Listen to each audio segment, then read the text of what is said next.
Sim, eles existem. Do Noctus.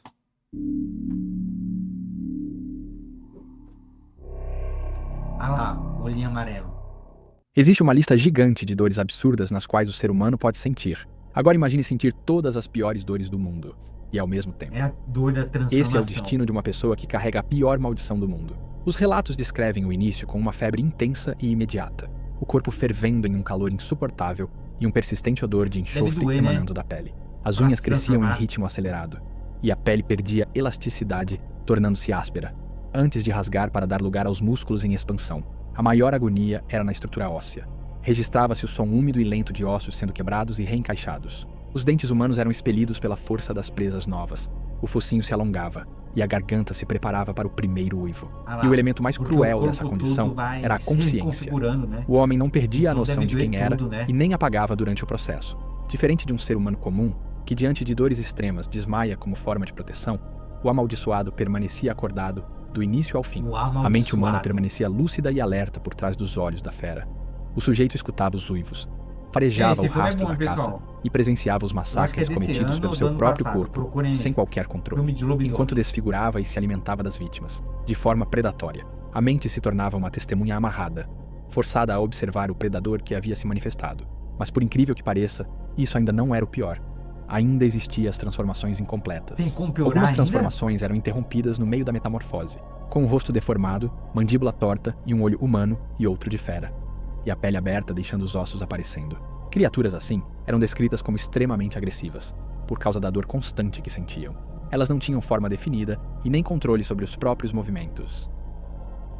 E como se tudo isso já não bastasse, o homem amaldiçoado ainda precisava conviver com visões perturbadoras, das noites em que cometeu suas carnificinas. Ele revivia os gritos, os rostos ensanguentados e os olhares assustados das pessoas inocentes, que foram consumidas pela criatura que ele mesmo havia se tornado. Essas lembranças vinham como flashes involuntários e nitidamente reais, como se a Ele lembra maldição de tudo, fizesse né? questão de lembrar Então o que ele faz havia todo feito. sentido, né? E lembrar de tudo. Ah lá, ó.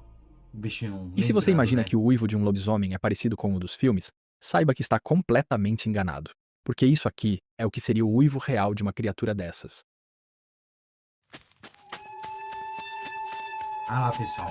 Se vocês ouvirem algo assim na mata, meta o pé, porque não vai dar bom pra vocês não, hein? Ah lá. Meta o pé, hein? Tá avisado.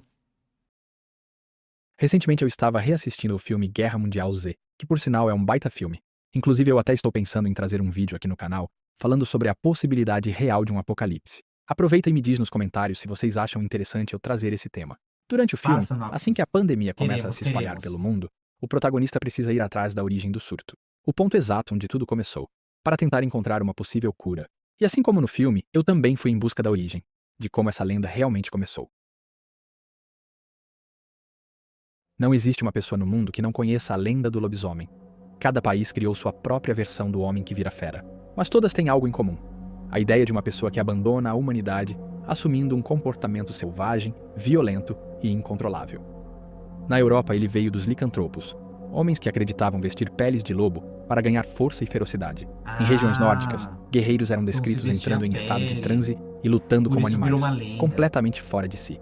Na África e na Ásia, relatos antigos falavam de homens que mudavam de forma para atacar aldeias ou proteger territórios sagrados. Parece Esse é que mais desde que o ser humano parecido existe, com também existe o medo de alguém Crepúsculo. próximo se transformar em algo monstruoso. No Brasil, o lobisomem é a maldição imposta ao sétimo filho homem. A transformação ocorre na meia-noite da sexta-feira. Cada país tem a sua versão. Mas e se eu te dissesse que sim, que essas criaturas são reais? Mas como eu sempre falo aqui no canal, lendas não nascem do nada. Lendas são criadas como formas de esconder a verdade. Na minha cabeça não faz sentido existir uma mesma criatura em vários países, baseada em uma maldição, e ao mesmo tempo existir uma versão dela em cada lugar.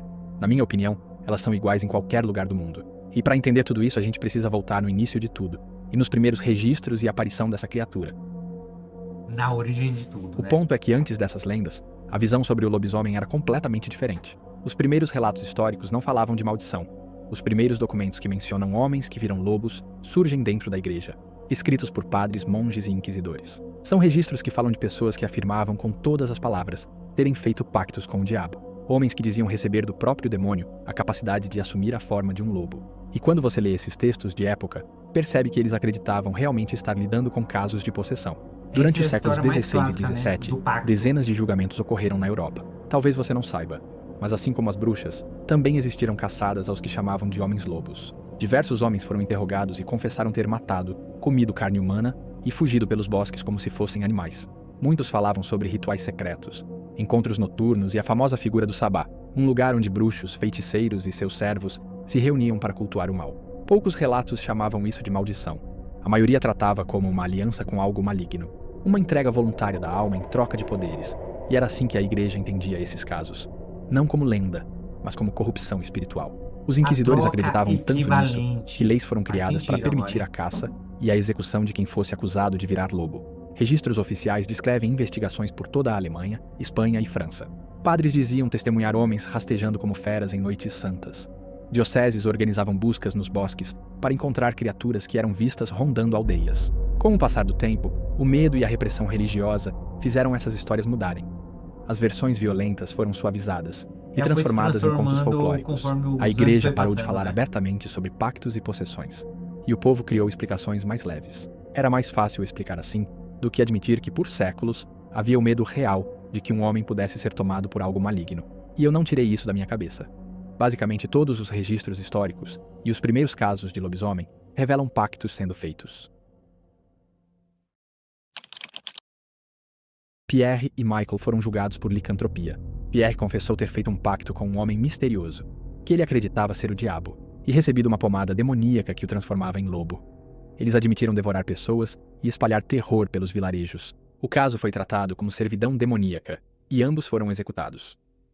Olha, recebi uma pomadinha e virou um lobo. Esse foi um dos casos mais famosos e antigos envolvendo lobisomens. Stump confessou ter feito um pacto com o diabo, que lhe deu um cinto mágico que o transformava em um lobo gigantesco. Ele admitiu matar crianças, atacar animais e devorar membros da própria família. Ó, esse O tribunal daí é um considerou cinto. tudo feitiçaria Um e cinto pacto mágico. demoníaco. A execução dele foi uma das mais brutais já registradas. Em Lyon, a família Gandillon foi acusada de comportamentos bestiais. Rosnavam, corriam em 4 apoios e atacavam como animais. Para os inquisidores não havia dúvida: pacto demoníaco. Todos Todos eram foram julgados e lobisomens. executados.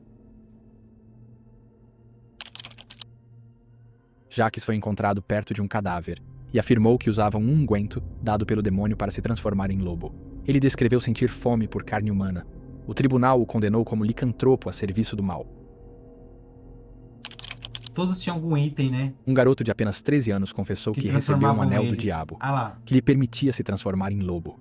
Ele admitiu atacar crianças na floresta, e por ser menor, não foi executado, mas enviado para um convento onde seria vigiado. Nos registros bálticos, a licantropia não era maldição, era entrega voluntária. Pessoas ofereciam seus corpos ao diabo, saíam como lobos e participavam de rituais de violência. Os documentos descrevem ataques, assassinatos e culto explícito ao mal. São diversos casos históricos e registrados, envolvendo homens se transformando em lobos, e todos confessados dizendo que o poder foi concedido pelo próprio mal, através de pactos. E é claro que eu só resumi os casos para o vídeo não ficar muito longo, mas os detalhes dessas histórias são completamente perturbadores. Quando os primeiros Interessante, né? casos começaram a surgir, nem mesmo a igreja sabia como lidar com isso. Eles acreditavam no diabo, isso era indiscutível. Mas será que o diabo poderia realmente transformar a carne? Será que um ser humano podia se tornar uma besta de verdade? O Cânon Episcope, um dos textos cristãos mais antigos, datado do século IX, dizia que não. Para a igreja, a metamorfose não era física. Era uma ilusão maligna. O demônio enganava os sentidos e brincava com a mente, mas não tocava a matéria. Isso acalmou Fica o só aqui o pânico por bichão, muito ó. tempo. Mas então vieram os séculos XV e XVI, e de repente alguma coisa mudou. Ou o diabo ficou mais forte, ou a fé dos homens ficou mais fraca.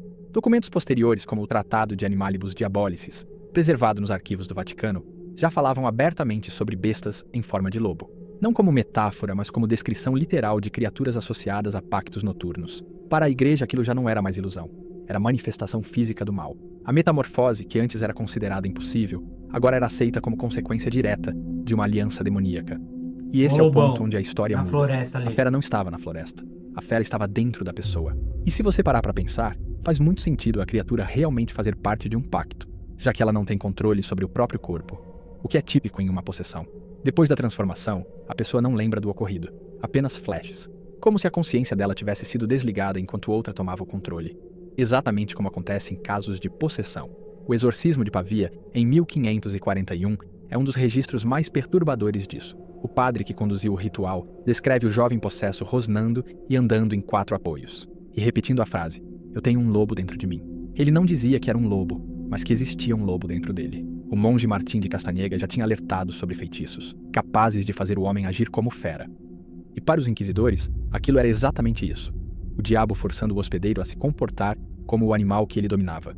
E assim como existiu uma caça às bruxas, existiu também uma caça aos homens-lobos. O arcebispo de Trier, no século XVI, ordenou investigações formais sobre fiéis que vagavam como lobos à noite. Na Alemanha, dioceses inteiras promoveram caçadas para capturar ou eliminar as chamadas bestas humanas. Os relatos descrevem bispos enviando grupos para vasculhar bosques, monges relatando criaturas rondando mosteiros como uma forma de penitência demoníaca, e padres alertando sobre figuras que rastejavam como feras em noites santas. E essa guerra durou séculos, a ponto de a própria igreja precisar esconder parte dessa história, suavizando a narrativa. Imagine o tanto de pessoas que eles pegaram por engano, hein? Imagina só.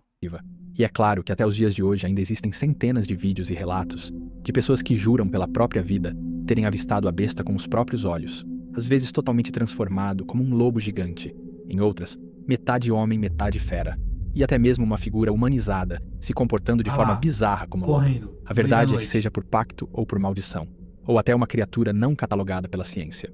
O fato é que eu não consigo desmentir milhares de relatos, casos e contextos históricos. Não consigo pensar que dos 100 mil casos de lobisomens, os 100 mil sejam mentira. A origem pode ser discutida, mas na minha opinião, o lobisomem ainda está por aqui, misturado entre nós. Só lembrando, galera, o link para o vídeo original vai estar aqui na descrição. Muito obrigado por assistir até o final e a gente se vê no próximo vídeo deste humilde e pequeno canalzinho. Muito obrigado, hein, galera?